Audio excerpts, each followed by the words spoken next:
Bangladesh film ইন্ডাস্ট্রির action ও romantic hero হিসেবে খ্যাত জনপ্রিয় চিত্রনায়ক আমিন খান।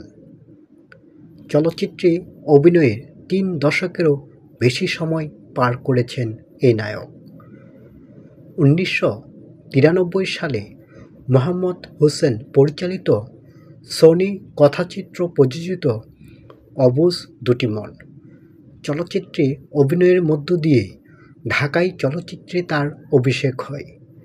এর আগে ১৯৯০ সালে নতুন মুখের সন্ধানে আমিন খানের চাচা প্রয়াত আবুল হাসান খানের অনুপ্রেরণায় এই প্রতিযোগিতায় নাম লেখান।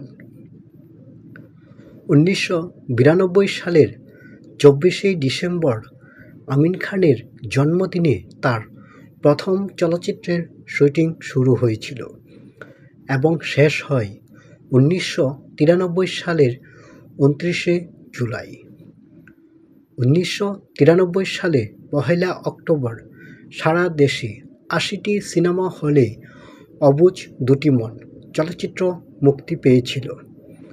অবুঝ দুটি মন মুক্তির আগে আমিন খান বাদল খন্দকারের দুনিয়ার বাদশা চলচ্চিত্রে চুক্তিবদ্ধ হয়েছিলেন।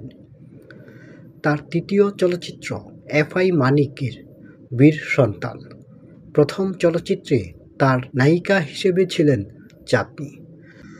মৌসুমীর বিপরীতে প্রথম আমিন খানের আম্মাজান চলচ্চিত্র। শাবনূরের বিপরীতে আমিন খানের হৃদয় আমার চলচ্চিত্র।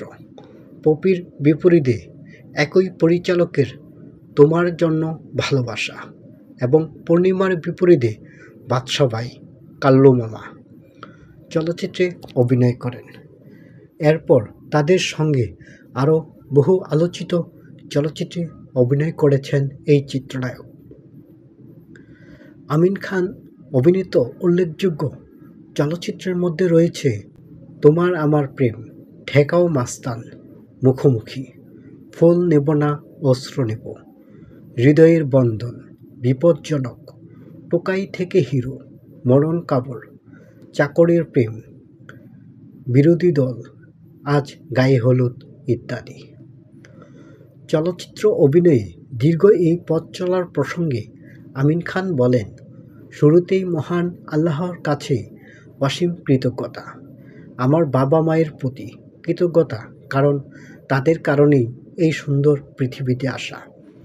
আমার চাচা আবুল হাসান খানের প্রতিও বিশেষ কৃতজ্ঞতা, কারণ তিনি আমাকে নতুন মুখের সন্ধানে নাম দেবার জন্য অনুপ্রেরণা জুগিয়েছিলেন। তিনি আরও বলেন, অনেক অনেক কৃতজ্ঞতা মোহাম্মদ হোসেন ভাইয়ের প্রতি, কারণ তিনি তার প্রযোজনা সংস্থা থেকে আমাকে নিয়ে প্রথম চলচ্চিত্র নির্মাণ করেন। পরবর্তীতে বাদল খন্দকার, এফআই মানিক, মমতাজুর রহমান আকবর সহ আরও অনেক নির্মাতা, পরিচালক, প্রযোজক সকলের কাছে আমি কৃতজ্ঞতা এবং আমার সহকর্মীদের কাছে। বিশেষভাবে আমি কৃতজ্ঞ আমার দর্শকদের কাছে, কারণ আমার দর্শকরা আমাকে ভালোভাবে গ্রহণ করেছেন। আপনারা আমার জন্য দোয়া করবেন, আমিও আপনাদের জন্য দোয়া করি। দর্শক, আমাদের আজকের ভিডিওটি যদি আপনাদের কাছে ভালো লেগে থাকে তবে আমাদের চ্যানেলটি সাবস্ক্রাইব করবেন, ভিডিওতে লাইক ও শেয়ার দেবেন।